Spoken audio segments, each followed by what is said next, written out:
Ellarigu Namaskara.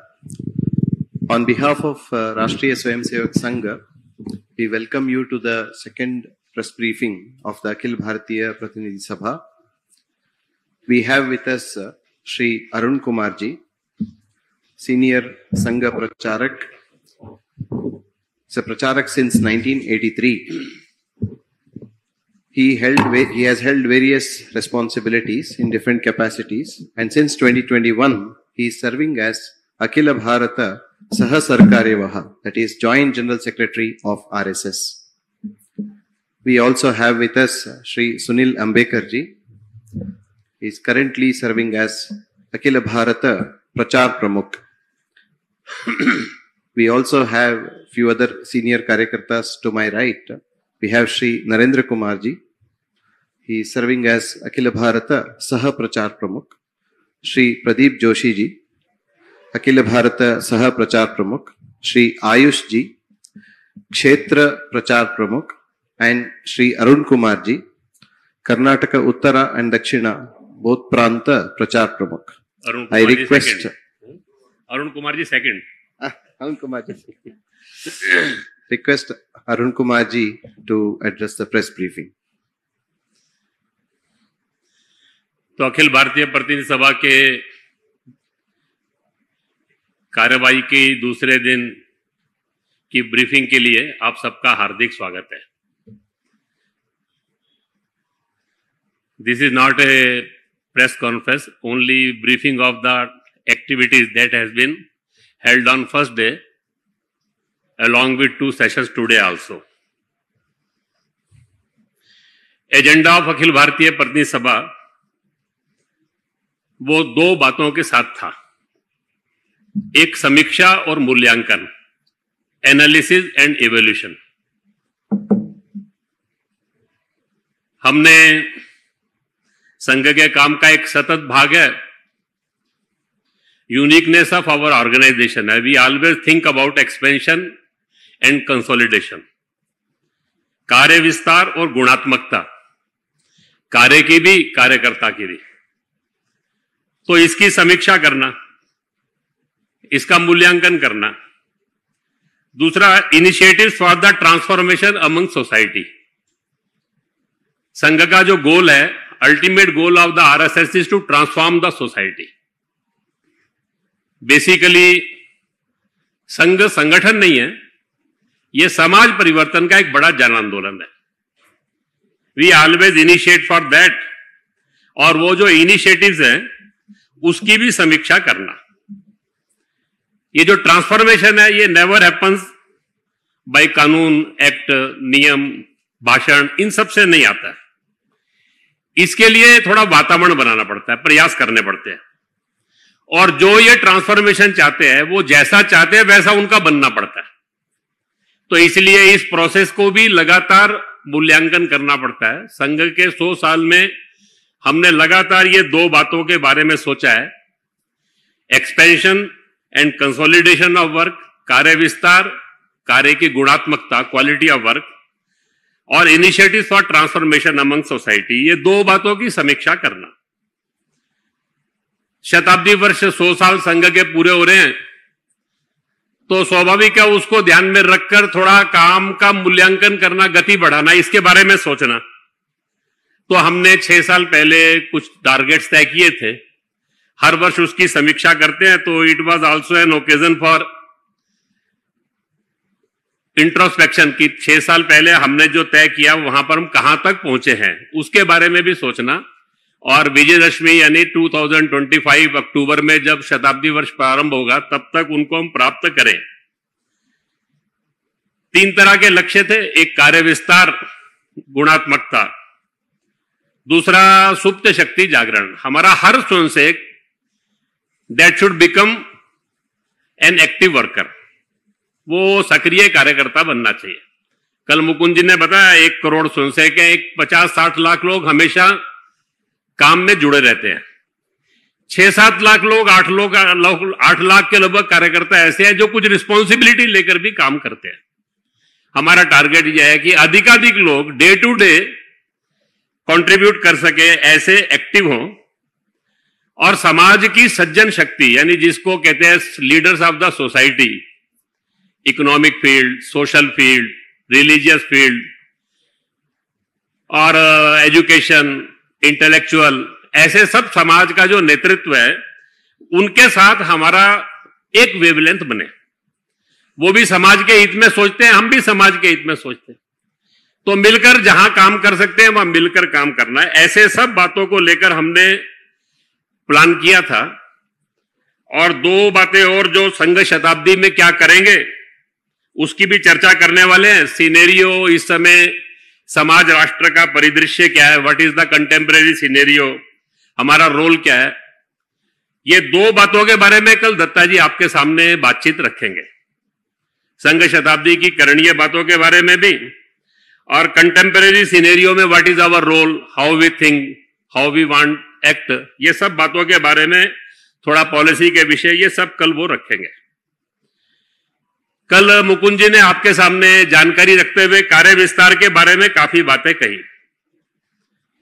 संघ का कार्य विस्तार का कितनी डायमेंशन होती है, अगर उसके बारे में सोचना हो तो, और वो हम मूल्यांकन करते हैं तो ध्यान में आता है कि संघ के काम का यूनिकनेस कैसी है। 1925 में संघ का काम शुरू हुआ। 1940 में हम देश के हर प्रांत में पहुंच गए थे। 1972 में हर जिले में पहुंचे हम। 96 के अंदर हम हर ब्लॉक और नगर में पहुंचे। मैं जब हर कहता हूं तो लगभग एक 85-90% हो गया, यानी वो 100% की ओर बढ़ रहे हैं हम। उसके बाद हमने अपना टारगेट मंडल और बस्ती रखा, तो that is a geographical target. 10,000 population के ऊपर हमने 1,03,000 यूनिट्स बनाए, जो उसके बारे में कल उन्होंने आपको बताया अभी। लेकिन इसके साथ साथ ये तो राष्ट्रव्यापी, समाजव्यापी हो गया। Ultimately we have to become a movement of 100%, और इसीलिए हम कहते हैं सर्वस्पर्शी सर्वव्यापी। तो एक एक जगह विचार करना शुरू करते हैं। तो कॉलेज स्टूडेंट्स में हमारा काम है। हमें थोड़े समय पहले ध्यान में आया कि प्रीमियर इंस्टीट्यूशन में जैसा काम चाहिए वो नहीं है, तो हमने उस पर फोकस करना शुरू किया।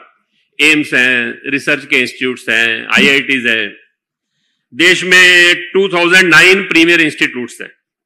एक 10 साल के लगातार प्रयास से आज हम 134 में हमारा रेगुलर काम शुरू हो गया है। आने वाले समय के अंदर ऑल 209 इंस्टीट्यूट्स में आना जाना प्रारंभ हो गया, लेकिन अपना काम ये प्रारंभ हो सके। अलग अलग समाज के वर्गों में कैसा काम होता है, तो उड़ीसा में एक कोरापुट विभाग है, total tribal area 100%, Koraput, Bolangir, वहां पर सब मंडलों में अपना काम है। 1031 शाखा है, और जब वहां पर जो कार्यकर्ता है, नगर, खंड, जिला, विभाग, प्रांत, सब वो जनजाति क्षेत्र के ही कार्यकर्ता है। अभी अरुणाचल प्रदेश जैसे में विधिवत संघ का काम 1990 में ही शुरू हुआ, लेकिन अभी 274 शाखा मिलन मंडली है in every district of Arunachal Pradesh. हमारा संघ का काम प्रारंभ हो गया। ये सब जब बातें चलती है तो सुनने में आसान लगता है, लेकिन ऐसे सारे डिस्टेंट एरियाज में, डिस्टिंक्ट एरियाज में, वहां के सब चैलेंजेस को पार करके कार्यकर्ता जाए। कुछ जगह तो पहुंचने में ही 5 दिन 7 दिन लगते हैं। तो सामान्य कार्यकर्ता सब, हमारे यहां कोई पेड कार्यकर्ता नहीं है, सब वॉलंटरी काम करते हैं। हर वर्ष हम आह्वान करते हैं अपने स्वयंसेवकों को 7 दिन, 15 दिन, 20 दिन, 25 दिन एक्सपेंशन के लिए दें। तो कम से कम पिछले 1 साल के अंदर 2 लाख कार्यकर्ताओं ने मिनिमम 7 डेज का टाइम फॉर एक्सपेंशन वर्क संघ के लिए कंट्रीब्यूट किया। तो ये अपने सारे संघ के काम का एक डायमेंशन है। मैंने बताया आपको सज्जन शक्ति का संपर्क करना, तो हमने 2 लाख, लगभग 2 लाख पीपल जो है उनकी, महिला पुरुष, ऐसी एक लिस्ट बनाई। Those who our society leaders, जिनका एक अपना विशिष्ट स्थान है अपने समाज जीवन के अंदर, वो अपनी एक भूमिका रखते हैं डिस्ट्रिक्ट लेवल पर, स्टेट लेवल पर, नेशनल लेवल पर। हमारा टारगेट था कि उनसे हम कांटेक्ट करेंगे। लगभग 1.5 लाख लोगों को हम कांटेक्ट कर पाए पिछले 1 साल के अंदर, लास्ट 1 ईयर के अंदर। कांटेक्ट करने का मतलब एक बार मिलना नहीं है, 3-4 बार मिलना, उनको किसी बैठक में बुलाना, छोटी छोटी मीटिंग्स में बुलाना, 10-12 लोगों की हम रूम मीटिंग्स करते हैं, ऐसे 8-8, 10-10 लोगों से वो संघ के बारे में क्या सोचते हैं, उनके कुछ सजेशंस हैं, सोसाइटी के बारे में क्या सोचते हैं। तो 5000 रूम मीटिंग्स भी की हमने इनके साथ, 50,000 लोग उसमें रूम मीटिंग्स में भी आए। तो ऐसा सारा एक समाज का, जिसको हम सोसाइटी लीडर, सज्जन शक्ति बोलते हैं, उनको एक्टिवेट करने का भी काम चल रहा है। पिछले साल हमने प्रस्ताव पारित किया था लोक माता अहिल्या देवी होलकर का त्रिशती समारोह, 300 ईयर्स उनके जो है शासन के हुए थे। तो वो एक अपने आप में यूनिक आइकॉन है, हर दृष्टि से वो आज के समय के अंदर जो है समाज जीवन के अंदर एक महिला की देखने की भारत की दृष्टि और हमारा नेतृत्व की कल्पना क्या है, उस सारे नाते उनका एक अपना स्थान है। उसके लिए सारे देश में प्रोग्राम किए गए। अभी जितनी जानकारी आई सारे उसमें से एट 22,000 प्लेसेस प्रोग्राम हुए उनके, और 28 लाख लोग महिला पुरुष सब मिलकर उसके अंदर पार्टिसिपेट हुए। हमने टारगेट किया था सारे उसमें से, सारे देश के अंदर समाज के प्रोमिनेंट लोगों के, यंग पर्सन्स के, ऐसे सब लोगों के कार्यक्रम करेंगे। तो पिछले वर्ष हमने प्रस्ताव पारित करके 1 साल भर उनको मनाने का तय किया था। तो इतने प्रोग्राम पिछले वर्ष में हुए। समाज जीवन के अंदर सामाजिक भूमिका में महिला का रोल बढ़ना चाहिए। तो इस दृष्टि से हमने सोसाइटी में जो ऐसे एक्टिव महिलाएं हैं, वो हमारी ऑर्गेनाइजेशन की भी हो सकती है, सामान्य समाज में एनजीओ बनाकर, बाकी सब बनाकर, इंटेलेक्चुअल ये सब भी हो सकती है। ऐसे सबकी लिए हमने एक 1 डे 3-4 सेशन के महिला समन्वय के नाम से महिला सम्मेलन किए थे। स्थानीय संस्था बनाकर ऐसी leadership summit of the women, among women, ऐसे सारे जो समिट किए। तो लास्ट ईयर 472 समिट्स ऐसे हुए, जिसके अंदर 5.75 लाख ऐसे समाज जीवन के अंदर कंट्रीब्यूट करने वाली, सोशली एक्टिव, इंटेलेक्चुअल समाज में लीडरशिप देने वाली, ऐसे कंट्रीब्यूट करने वाली महिला लीडरशिप, उसको हमने बुलाया। वो सब भी इन कार्यक्रमों में आए। बहुत सारी बातें बताने की है, लेकिन समाज जीवन के अंदर कहीं भी कोई प्रॉब्लम देखना तो उसके बारे में सॉल्यूशन सोचना शुरू करना। केवल ज्ञापन देना, सरकार को सुझाव देना, ये हमारा सोचने का ढंग नहीं है। संघ का सोचने का ढंग यूनिक है कि समाज की शक्ति के आधार के ऊपर समाज के सब प्रश्नों का समाधान करना। केवल एक छोटा सा एग्जांपल दूंगा। मध्य प्रदेश के अंदर झाबुआ डिस्ट्रिक्ट है। उस झाबुआ डिस्ट्रिक्ट के अंदर वहां पर समाज के अंदर संपर्क करने के लिए निकले तो अचानक एक जगह ध्यान में आया। फिर वो एक केस ध्यान में नहीं आया, गांव में 4-5 आए। फिर थोड़ा और ज्यादा ध्यान आना शुरू हुए। तो वहां ऐसे बच्चे हैं जिनके हाथ पैर जुड़े हुए, अंग जुड़े हुए, और उसके कारण से वो सामान्य जीवन नहीं जी सकते, वो एक अलग प्रकार का। तो थोड़ा चिंतन प्रारंभ हुआ, थोड़ा इंदौर के अंदर बातचीत प्रारंभ हुई। उसके डॉक्टर से चर्चा शुरू। उन्होंने कहा आजकल बहुत अच्छे मेडिकल फैसिलिटीज है, ऑपरेट किया जाए तो ये सब लोग नॉर्मल लाइफ भी जी सकते हैं, अन्यथा उसके कारण से वो एक अलग प्रकार की डिसेबिलिटी है। तो ऐसे सब लोगों को ढूंढकर उनको और सर्विसेज प्रदान करना। पिछले 4 साल के अंदर ऐसे 500 चिल्ड्रंस जो हैं, बच्चे जो हैं, उनकी शल्य क्रिया के द्वारा उनको एक समाज जीवन में, एक सामान्य जीवन के नाते वो जी सके। तो जहां भी प्रॉब्लम है, उस प्रॉब्लम के सॉल्यूशन के बारे में सोचना। समाज में समस्याओं को बड़ा करते नहीं जाना। समाज की ताकत जो है वो बहुत बड़ी है। हम जब कहते हैं कि सारे देश के अंदर 100 साल में संघ के काम का विस्तार हुआ है, तो it does not mean the expansion of numerical strength of RSS. हमारा मतलब यह है कि यह समाज की शक्ति का जागरण है। संघ की शक्ति बढ़ना यानी समाज की शक्ति बढ़ना है, और वो समाज की शक्ति बढ़ना यानी समाज जो है, समाज के प्रश्न, समाज की चुनौतियां, समाज के इंटरनल इश्यूज, चैलेंजेस, इन सब को सॉल्व कर सकता है। ऐसा समाज का चित्र खड़ा करना, इस दृष्टि से अपना कल से सारा मूल्यांकन का काम चल रहा है। हर स्टेट के अंदर ऐसे कुछ अच्छे, मैंने तो आपको केवल 1-2 उदाहरण दिए, हर राज्य के अंदर ऐसे कुछ उदाहरण देने वाले कुछ उनकी, क्योंकि कुल मिलाकर 3 दिन की लिमिटेशन ही होती है सब बातों का मूल्यांकन करना। तो एक्सपेंशन के बारे में कैसा सोच रहे हैं, सज्जन शक्ति जागरण के बारे में कैसे सोच रहे हैं, समाज के प्रॉब्लम्स के सॉल्यूशन के बारे में कैसा सोच रहे हैं, ऐसे सब बातों के बारे में कल से अपनी अभी तक की चर्चा चल रही है। जो संगठन है वो भी अपने बारे में, कामों के बारे में ऐसा थोड़ा थोड़ा एक जानकारी देने का, जो उनकी विशेष बातें होती है वो सब होती है, उसकी जानकारी देते हैं। अभी करणीय बातों की चर्चा प्रारंभ हुई है नेक्स्ट ईयर के लिए, वो शाम को कल सुबह तक फाइनल होगा। कल दोपहर को ही आपकी प्रेस कॉन्फ्रेंस में दत्ता जी आने वाले शताब्दी वर्ष में हम क्या करेंगे और कुल मिलाकर कंटेम्परेरी सिनेरियो में संघ कैसे सोचता है, इन सब के बारे में वो कल आपके सामने रखेंगे। एक प्रस्ताव हमने पारित किया है, उसको बारे में थोड़ी जानकारी देकर मैं अपनी ब्रीफिंग पूरा करूंगा सारे में। बांग्लादेश की जो परिस्थिति है, तो एक call to stand in solidarity with Hindu society of Bangladesh. हमने जो बांग्लादेश के अंदर जो है हिंदू और माइनॉरिटी कम्युनिटीज जो है, उनका जो ह्यूमन राइट वायलेशन हो रहा है और कंटिन्यूअस वायलेंस, इनजस्टिस, ऑपरेशन, ये जो हिंदू समाज सहित all the minorities of Bangladesh, उनके साथ जो हो रहा है, उसको लेकर हमने एक चिंता व्यक्त किया है, सीरियस कंसर्न हमने अपना और प्रस्तुत किया है।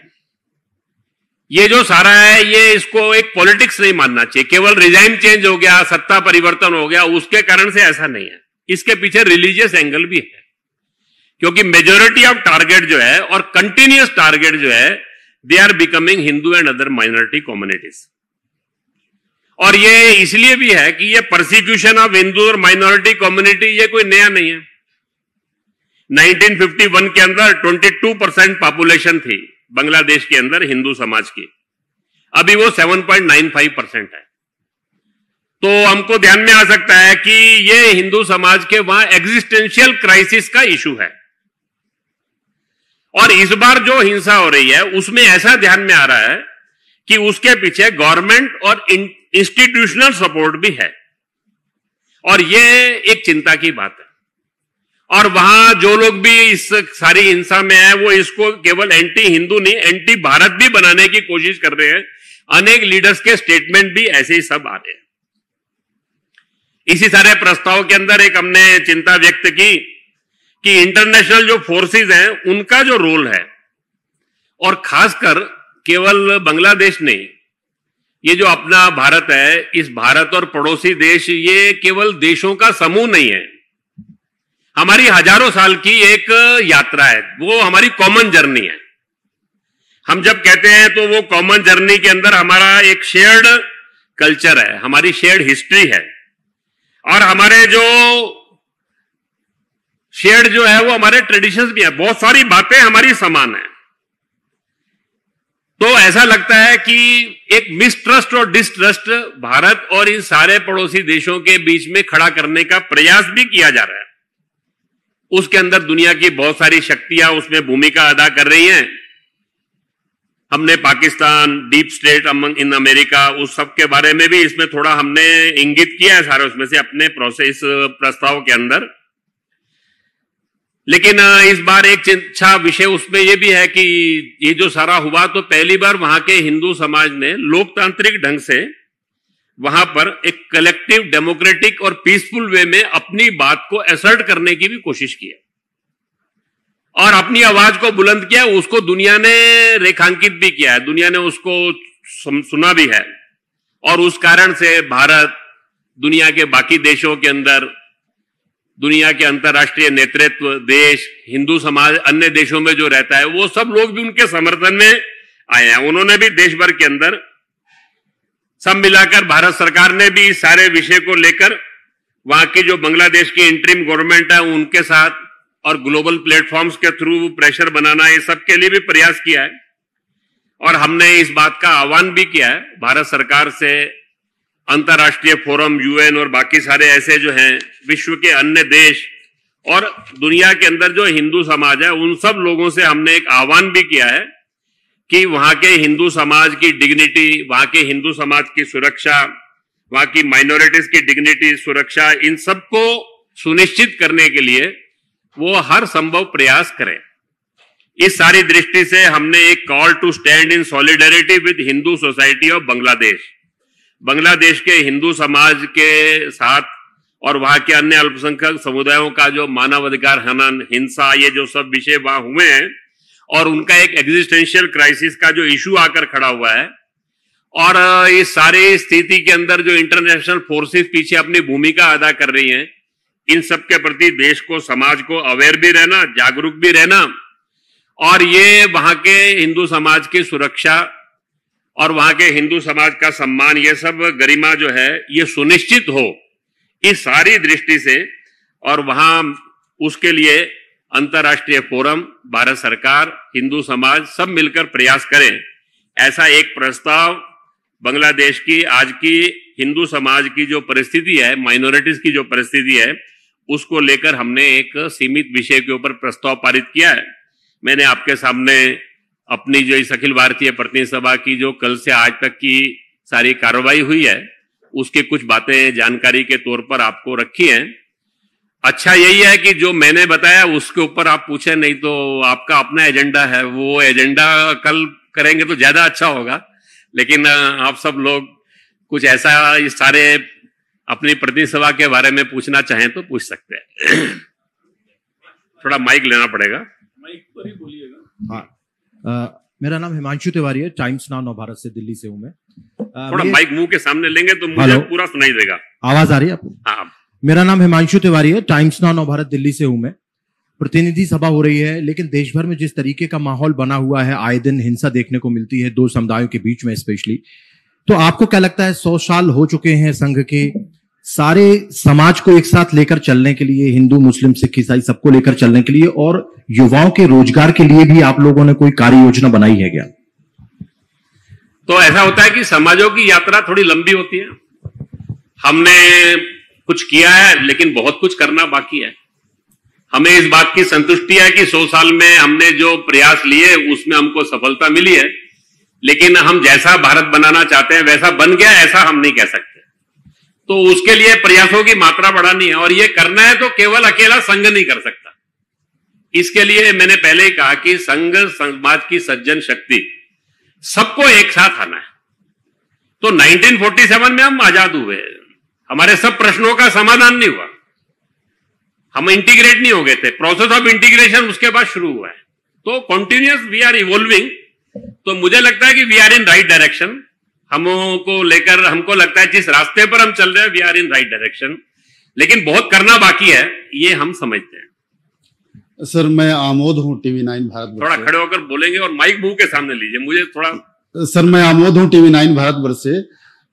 एक जो ज्वलंत विषय आज की तारीख में हम लोग दक्षिण भारत में बैठक कर रहे हैं, और एक जो ज्वलंत मुद्दा यहाँ चल रहा है परिसीमन का, परिसीमन को लेकर बहुत यहाँ उथापतल मचा है। आज यहाँ पे 6 राज्यों के बड़े लोग जो सीएम हैं, पार्टी अध्यक्ष हैं, वो जुटे हैं। तो इसको लेकर कंफ्यूजन क्यों हो रहा है, क्या दिक्कत है, असल मुद्दा क्या है? मुझे लगता है कल मुकुंद जी ने आंसर दिया है, उसके बाद दोबारा पूछने की आवश्यकता तो नहीं पड़नी चाहिए। फिर मैं आज दूंगा तो कल आप दत्ता जी से दोबारा पूछेंगे। सब मिलाकर जो उन्होंने कहा, परिसीमन ये भारत की एक संवैधानिक प्रक्रिया, लोकतांत्रिक प्रक्रिया के अंदर चुनाव होता है, चुनावों के लिए परिसीमन होता है। परिसीमन के लिए एक एक्ट बनता है। तो 2002 के अंदर डिलिमिटेशन एक्ट बना, उसके अंतर्गत परिसीमन हुआ। उससे पहले 1972 में एक्ट बना, उसमें परिसीमन हुआ। अभी जब परिसीमन होगा, उसका एक्ट बनेगा, उस समय डिस्कशन करने की आवश्यकता है, उसमें आप क्या चाहते हैं। और पिछली बार ये सारे विषयों को एड्रेस करने के लिए फ्रीजिंग ऑफ पार्लियामेंट्री सीट्स ये हो गया था उस समय। तो उस समय फ्रीज हो गया, इशू तो क्लोज हो चुका है। अभी दोबारा इसको खड़ा तो तब करेंगे कि जब नया एक्ट बनेगा, और उस एक्ट बनते समय अगर सरकार कहे कि नहीं वी आर ओपनिंग दैट, तो मुझे लगता है कि अनावश्यक आशंकाएं खड़ी करना, अविश्वास खड़े करना, इससे बचना चाहिए। समाज जीवन के अंदर, सारे देश के अंदर एक दूसरे के प्रति विश्वास, समाज जीवन के अंदर सबको साथ लेकर चलने का भाव, यह लोकतंत्र का मूल होता है। तो थोड़ा उसके बारे में सोचना चाहिए। बाकी लोकतांत्रिक प्रक्रिया है, जिस समय ये विषय आएगा उस समय इसका डिस्कशन होगा प्रारंभ। अभी तो सेंसस भी नहीं हुआ, डिलिमिटेशन का चर्चा भी नहीं हुई, डिलिमिटेशन एक्ट भी नहीं आया। ये 2002 के एक्ट पर होगा तो उसमें फ्रीजिंग हो चुका है। अगर कोई नया बनेगा तो उसके बारे में डिस्कशन भी अभी शुरू नहीं हुआ। मुझे लगता है कि इसको लेकर जो चर्चा कर रहे हैं थोड़ा उनको भी इंट्रोस्पेक्शन करना चाहिए कि ये उनका पॉलिटिकल एजेंडा है या वो वास्तव में अपने क्षेत्र के हित के बारे में सोच रहे हैं। ये दोनों के बारे में उनको भी विचार करके आप उनसे पूछिए कि क्या डिलिमिटेशन प्रोसेस शुरू हो गया क्या। आप ये सारी बातें कर रहे हैं तो आपको बात करते समय उनसे भी पूछ लीजिए थोड़ा। नमस्कार सर, मैं मेघा प्रसाद एबीपी न्यूज से। हाँ जी, मेघा प्रसाद एबीपी न्यूज से सर नमस्कार। आपसे सवाल जो मेरा ये है कि पिछले 1 साल से भारतीय जनता पार्टी अपने अगले अध्यक्ष के चुनाव में एक तरीके से लगी हुई है। हर बार बोला जाता है कि ये असेंबली इलेक्शन खत्म होगा फिर नया अध्यक्ष आ जाएगा, महाराष्ट्र खत्म होगा तो आएगा, दिल्ली खत्म होगा तो आएगा, होली के बाद आएगा। ये अभी तक चुनाव हो नहीं पाया है और अब कुछ खबरें हिंदी मीडिया में, हिंदी अखबारों में ये चल रही है कि आरएसएस और बीजेपी के बीच में इतनी ठनी हुई है, इसलिए एक नाम पर ये इनकी अग्रीमेंट नहीं हो पा रही है। इस पे मैं पूछना चाहूंगी सर, क्या हो रहा है, क्या समन्वय मीटिंग हुई है, आप लोग की तरफ से कुछ नाम गए हैं, क्या स्टेटस है? तो संघ के स्वयंसेवक 32 से ज्यादा संगठनों में काम करते हैं। हर संगठन जो है वो स्वतंत्र है, स्वायत्त है। हर संगठन की अपनी एक निर्णय प्रक्रिया है। हर संगठन के अंदर उनके यहाँ सदस्यता होती है, उनके यहाँ निर्वाचन होते हैं, नीचे की इकाई पर होते हैं, मंडल, जिला होते हैं, वो सब उनकी प्रक्रिया चलती है। और अध्यक्ष के चुनाव के लिए कोई समन्वय बैठक होती नहीं है। और बाकी मीडिया में क्या चलता है, तो मीडिया को 24/7 एक्टिव रहना है, तो उनको कुछ न्यूज चाहिए। और न्यूज क्या है वो आपको भी मालूम है सारे उसमें से। तो एक पक्का मान के चलिए कि हमारी कोई ठनी हुई नहीं है। समाज राष्ट्र के प्रश्नों पर हम मिलकर काम करते हैं और आज भी हम परस्पर विश्वास उसके आधार पर काम कर रहे हैं। बाकी उनकी प्रक्रिया चल रही है, उनकी सदस्यता भी हुई है, बूथ समितियां भी बन गई है, जिले प्रदेश वो भी बन रहे हैं। उस प्रक्रिया में आने वाले समय के अंदर राष्ट्रीय अध्यक्ष का चुनाव उनका होगा सारे उसमें से। वो प्रक्रिया उनकी अपनी जो पार्टी की व्यवस्था है उसके अंतर्गत होगी सारे में से। थोड़ा दिन धैर्य रखिए, अपने आप ध्यान में आ जाएगा सबको। Sir, I am Narayankar from United News of India. I'll sit and because I have the laptop on my laps. There are a couple of questions. You were talking about, asking the central government to take up this issue. And of course, the central government has taken up this issue of atrocities or persecution of Hindus in Bangladesh. So, are you satisfied as of now what the central government is doing? And if not, what more you are expecting from the central government? This is my first question. नहीं, उसमें मुझे ऐसा लगता है कि हमने इसमें लिखा है, The government of Bharat has expressed its resolve to stand with Hindu and other minority communities of Bangladesh and need of their protection. Government of Bharat has taken up the issue with the interim government of Bangladesh as well as on several global platforms. ABPS urges the government of Bharat to make all possible efforts to ensure the protection, dignity and well-being of Hindu community in Bangladesh, along with engaging government of Bangladesh in continuous and meaningful dialogue. ये process है, वहां का solution हो गया ऐसा तो नहीं है, वो कंटिन्यूटी है। तो सरकार अपने स्तर पर काम कर रही है। हमने इतना ही कहा है कि आप हर संभव प्रयास कीजिए, उसके लिए जो जो करना आपको ठीक लगता है वो है।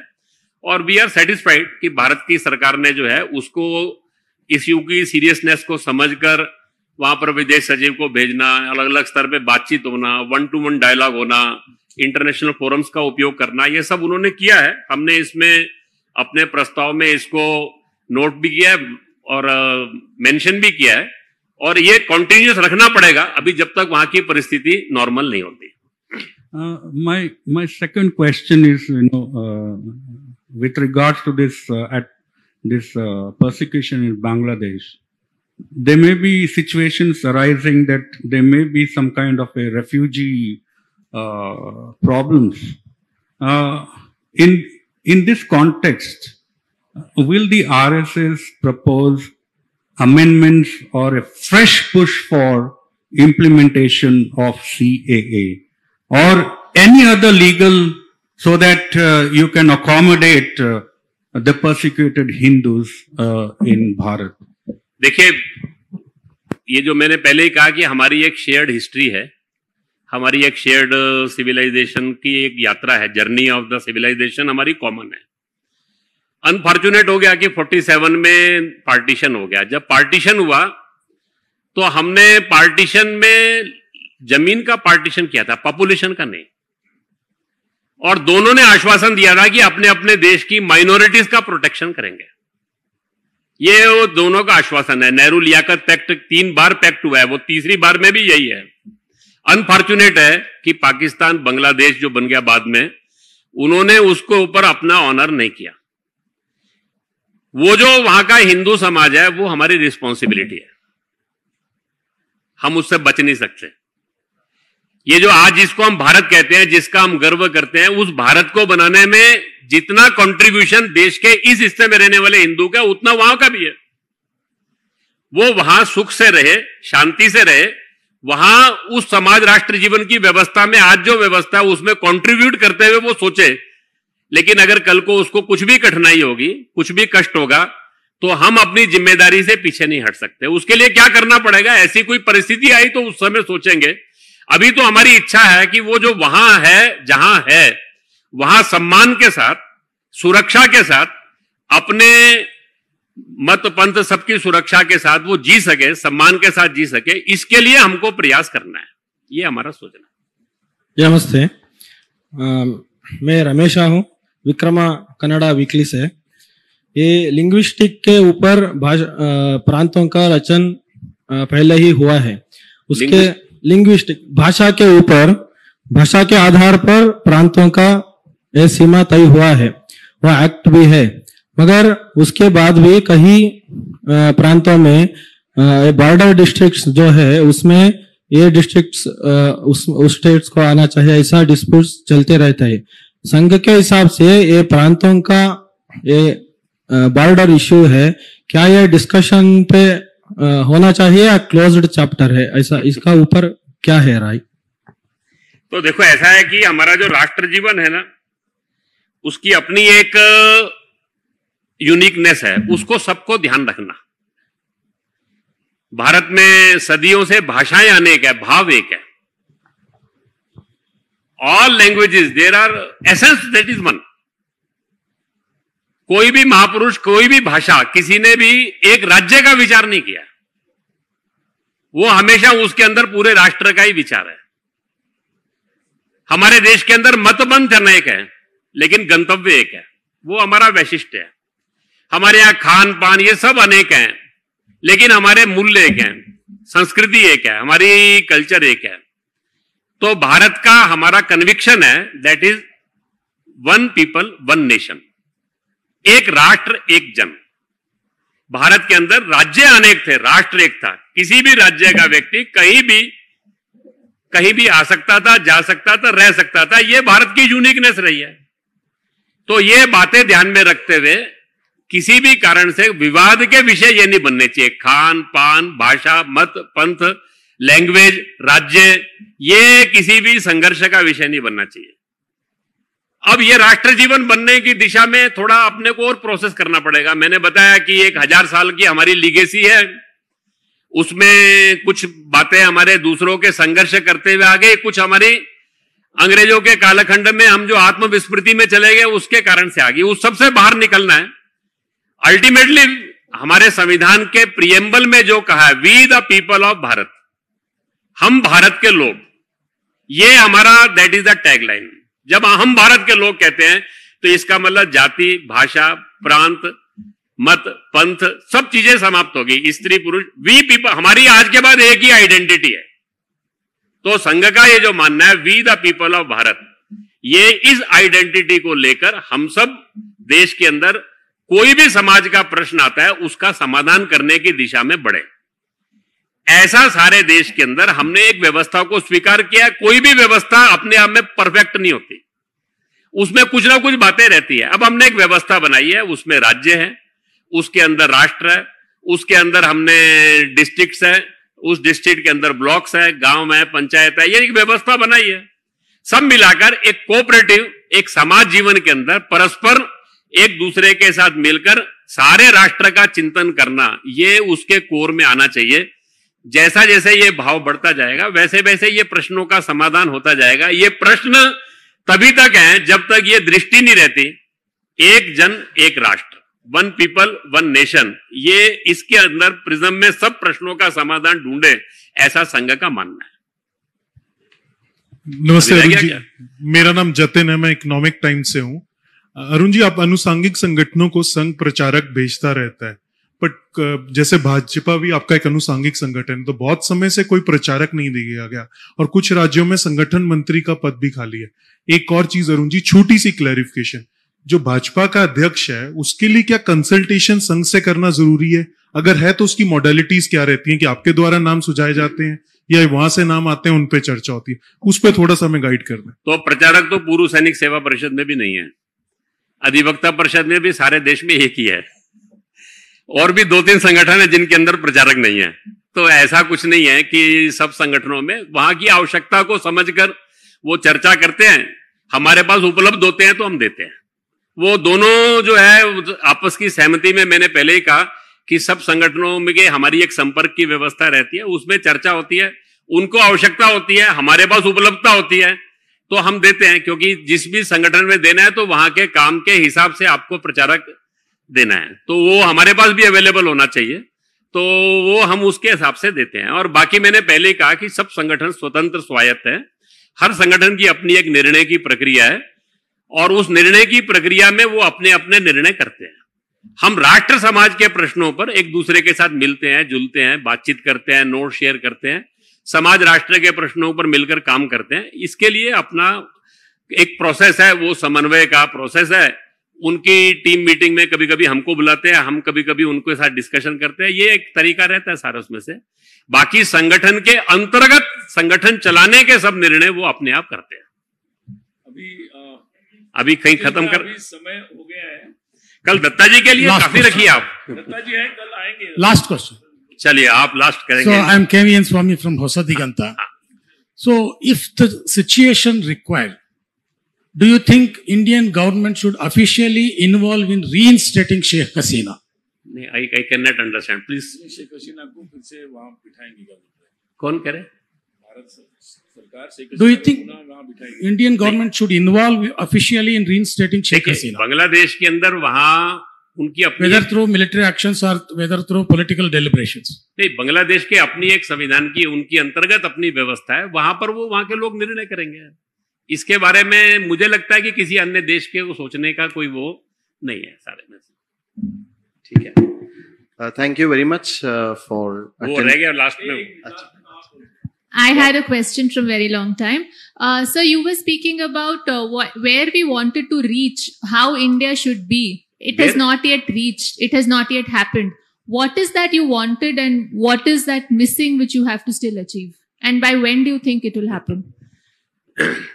तो मैंने पहले ही बताया कि हम एक सोसाइटी बिल्टअप करना चाहते हैं जिसके अंदर देशभक्ति, राष्ट्रभक्ति, संगठन, अनुशासन, unity, discipline, selflessness and nation first का फीलिंग, ये 4 बातों के आधार पर हम समाज खड़ा करना चाहते हैं।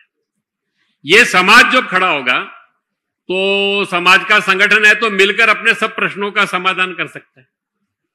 समाज और राष्ट्र का भाग्य जो है वो समाज और राष्ट्र के लोग बदलते हैं। क्वालिटी ऑफ पीपल, ये जो है वो हमेशा उस राष्ट्र की डेस्टिनी को डिसाइड करती है।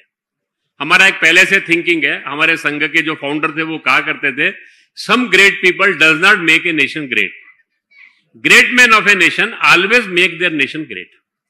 जिस देश के लोग महान होते हैं वो राष्ट्र महान बनता है। तो हमारा जो काम है वो यही है। हम संघ को में के बारे में कैसा सोचते हैं, तो जैसा हम समाज बनाना चाहते हैं वैसा हम संघ बना रहे हैं।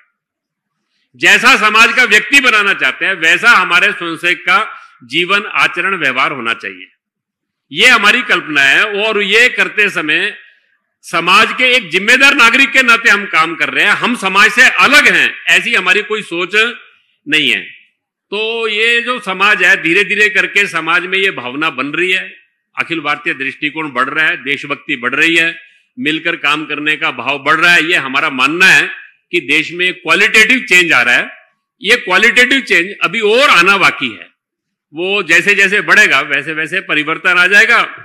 वो काम जल्दी से जल्दी हो इसके लिए हम सबको आह्वान करने वाले हैं। शताब्दी वर्ष के अंदर हमारी कोशिश रहेगी उस समय कि हम सबको आह्वान करेंगे कि ये जो काम है इसको अपने जीवन का लक्ष्य मानकर आप सब अपने जीवन में इस लक्ष्य के लिए जुटें, ऐसा एक आह्वान हम हर एक से करेंगे। उसके लिए कल सारी चर्चा योजना आपको बताएंगे। आप सब लोगों ने बहुत शांतिपूर्वक मेरी बात को सुना, जो मैंने सुना बोला वही आपने समझा, ये मानता हूं मैं, और जो मैंने बोला है वही आप समझकर आगे लिखेंगे, ये भी अपेक्षा आपसे करूंगा। मेरी सारी प्रेस कॉन्फ्रेंस में से आप न्यूज मत निकालिएगा, उसका एसेंस निकालिएगा, ऐसा अनुरोध करते हुए मैं अपनी इस वार्ता को पूरा करता हूं। धन्यवाद. Thanks a lot for joining the press briefing and interacting. Please note a couple of important information. Hindi and English prati of the resolution is already distributed. If someone wants prati in Kannada, so it is available. Please collect it from the volunteers behind. Tomorrow, for the final day of the Akhil Bharatiya Pratinidhi Sabha, kindly note that it's at 11:30 a.m.